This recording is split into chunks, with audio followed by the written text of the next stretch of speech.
Hey guys, Brassfax here. Unless you've been living under a rock, which, quite frankly, given current events, seems like a pretty cozy place to be, you've probably heard about hybrid ammunition, high pressure ammunition, and the civilian purchasable NAS3 ammunition. Essentially, it's a step forward in case design, allowing us to achieve much higher velocities due to an increase in case volume and more robust materials. The DoD is clearly interested with the NGSW program, competitors are trying to squeeze every ounce of performance out of their guns, and of course, my totally accurate pulse on the community, my Instagram DMs being full of dudes asking about high pressure ammunition, it seems like high pressure is the future, and given that you can buy NAS3, a hybrid high pressure casing, well, the future might be now. Except I don't know about you. Every time I hear the phrase, easy plug and play, no downsides, massively increased performance, every single alarm bell goes off and my bullshit meter is in full overdrive, and I just instantly assume it's entirely a scam. And the fact that the 6.8 program was a complete dumpster fire certainly doesn't help either. So I brought on Boondock Ballistician, probably the single most qualified YouTuber, admittedly a low bar, to talk about high pressure ammunition and to separate fact from fiction, to see where it is, to see where it's going, and to perhaps give us some insight if we as lowly broke-ass civilians should look to partake or kind of just watch from afar as it develops. Quick addenda, I'm sure at this point you've probably seen the 110 SAS crash out towards Boondock as she made a rebuttal video to her increasingly more clickbait videos. Let the record show, this video was actually recorded well before that whole mess occurred, but was also inspired by his videos on the subject.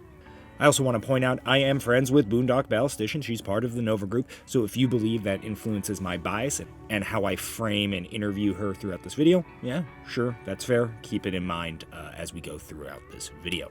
If I sound stuffy, it's that time of year again. I'm being raw-dogged by pollen. What a sentence. Okay, let's get into it. Nice keystone. Thanks. Nice bush. Just for those, not everyone watches every video.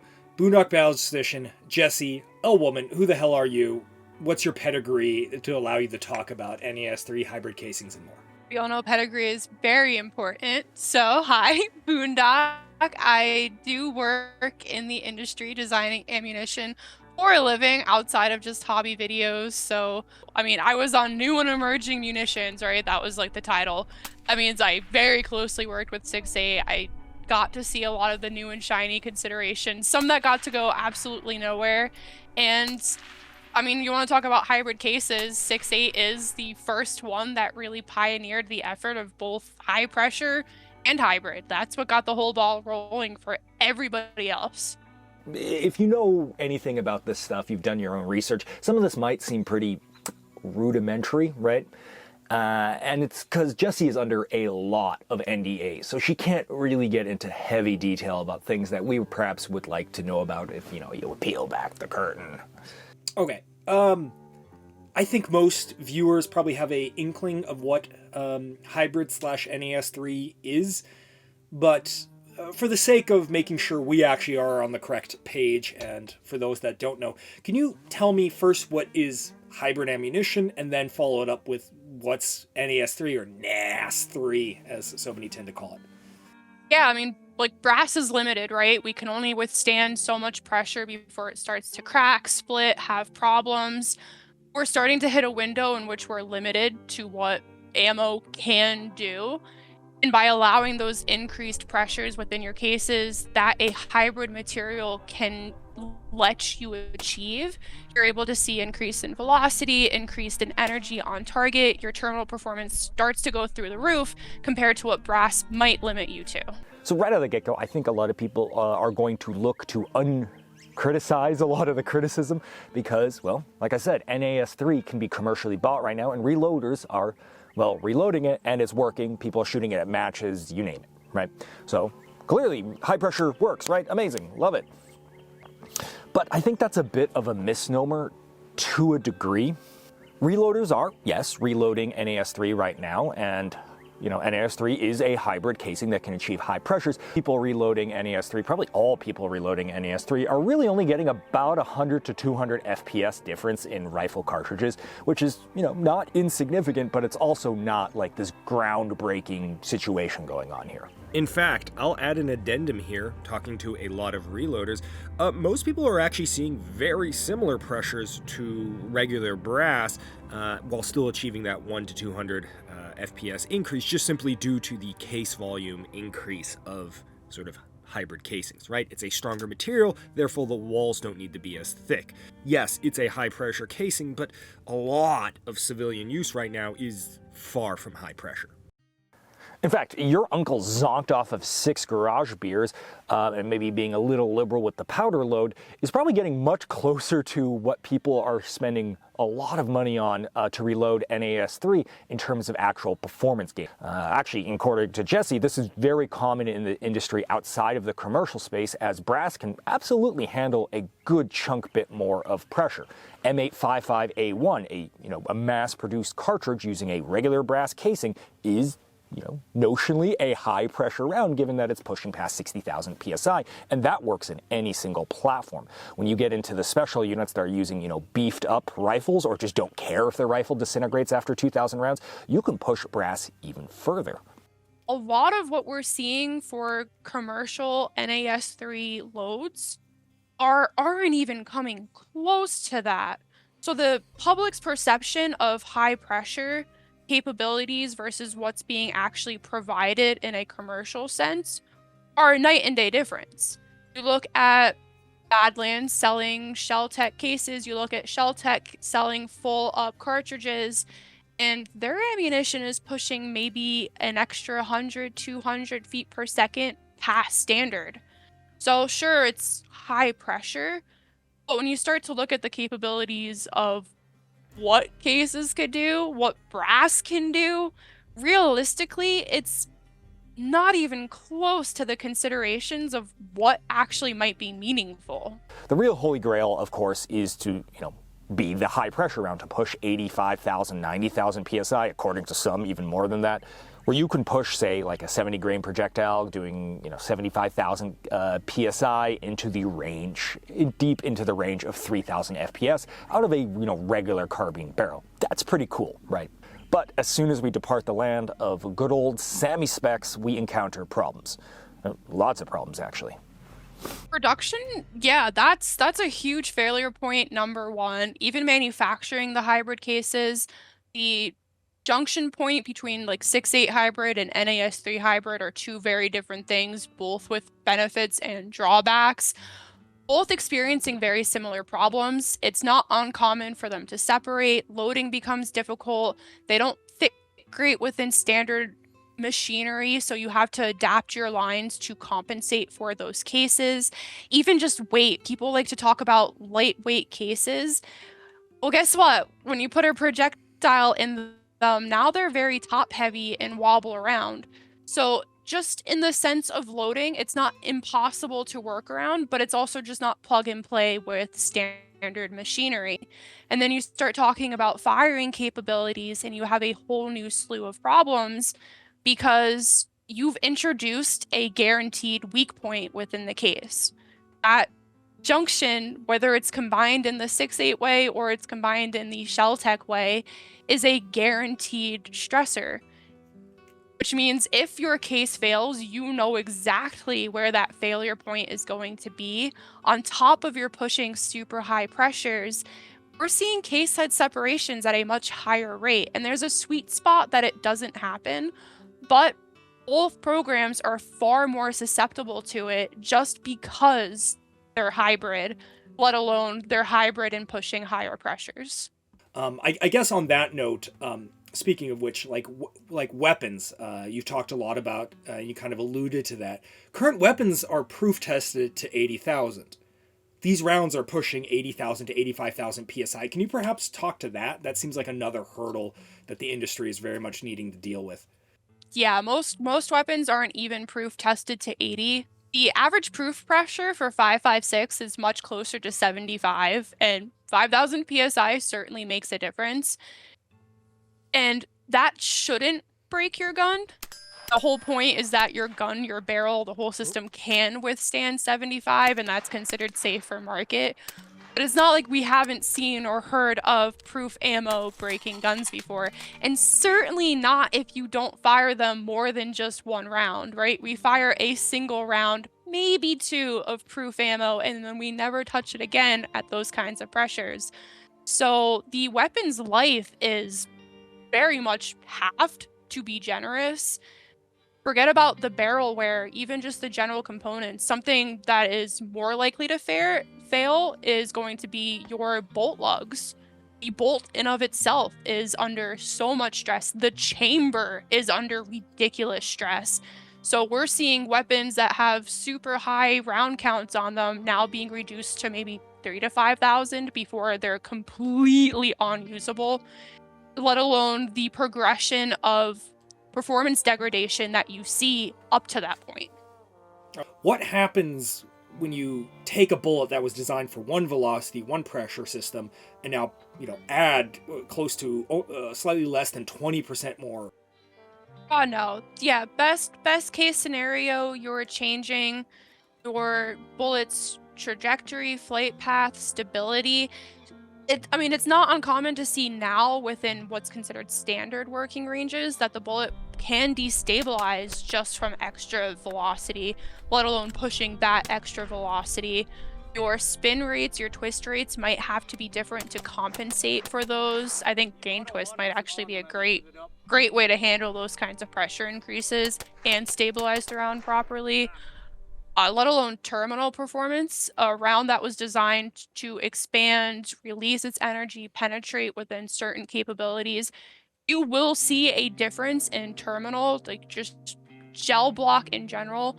And I could argue that it's a positive increase in a lot of cases because, in theory, the math, you'll put more energy on target at a higher velocity.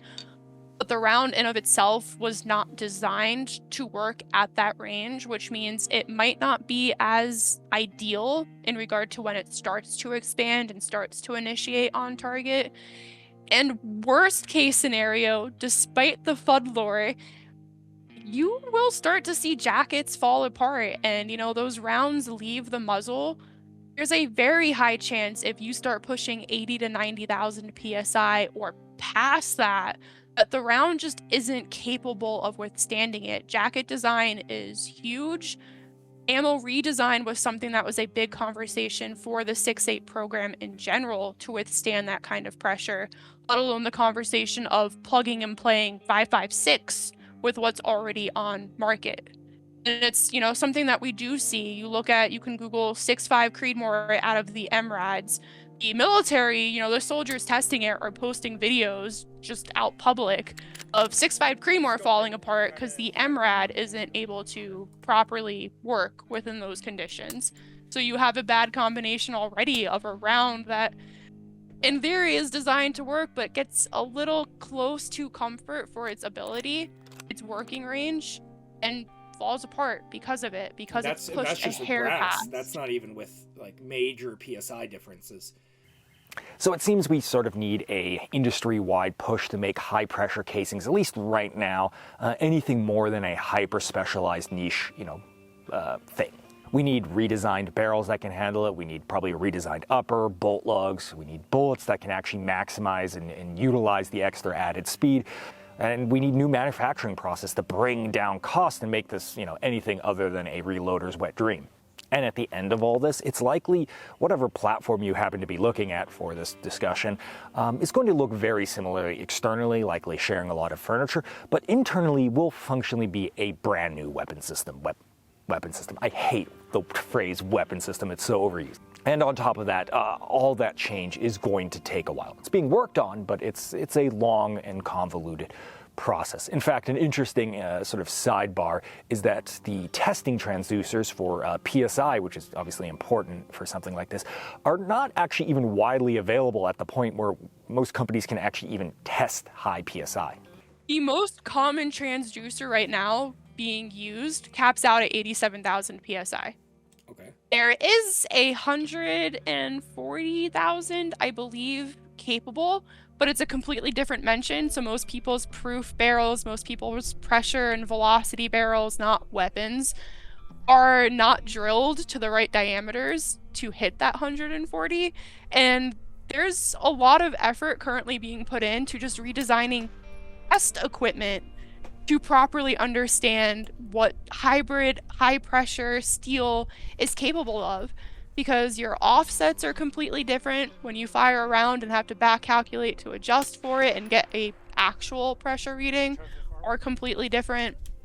A lot of reading is being done at the case mouth instead of at conformal, which is standard, because current equipment can't give you reasonable feedback, so we're changing test methods. So forget about what any of it's capable of in regard to just, hey, my case can handle 90,000. What about all of your test fixtures? What about all of your manufacturing capabilities and requirements to go ahead and say, hey, this is acceptable?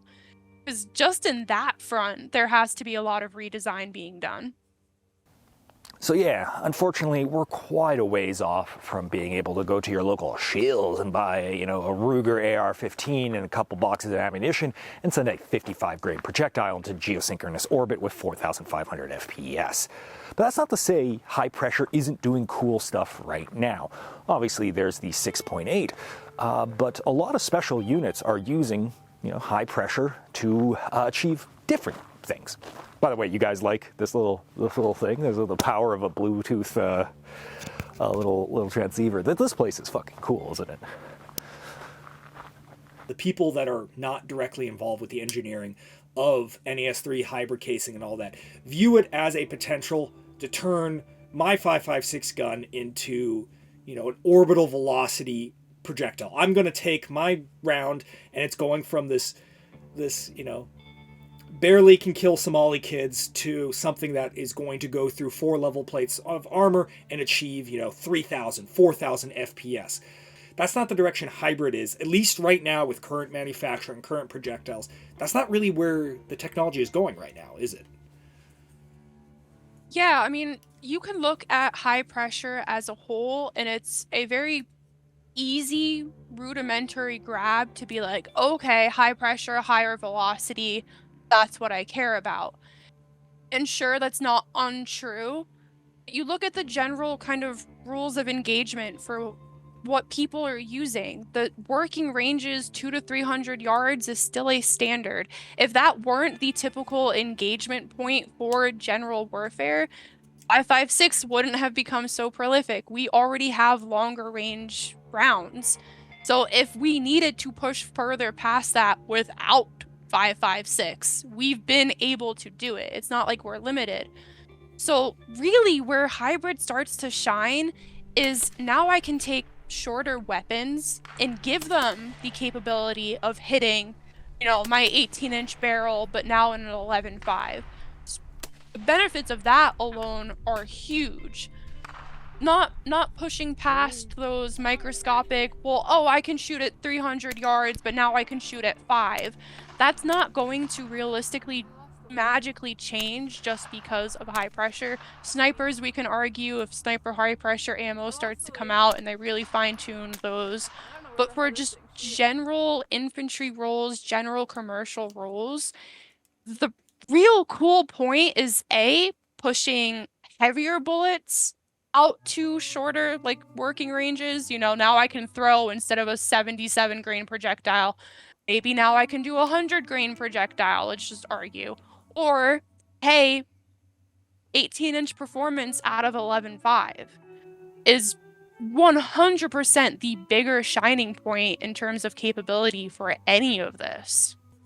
And maybe someday in the, probably not close future, because development takes a hot minute, people also like to forget the fact that hybrid cases, high pressure technology is already a decade into its efforts, and you're just starting to hear about it, which means really pushing the capabilities are decades more to come. So who knows what the far future is, depending on how high pressure sticks up. But we are actively seeing those trends towards people wanting smaller weapon systems, people wanting to push those 11.5s, people wanting to, right, look at 300 Blackout. 300 Blackout was an alternative to 5.56 that worked in a shorter system and could give you a heavier projectile. Guess what Hybrid can do? All of that without having to do these crazy redesigns to make it happen. So now 5.56 that people are trying to push away suddenly has its foot in the door for a few more years to come. Not to push 4,000 FPS to 1,000 meters, but to make an 11.5 viable out to 300. She gonna go build her own fire? Yeah, you go make your own fire. Here, make your own fire.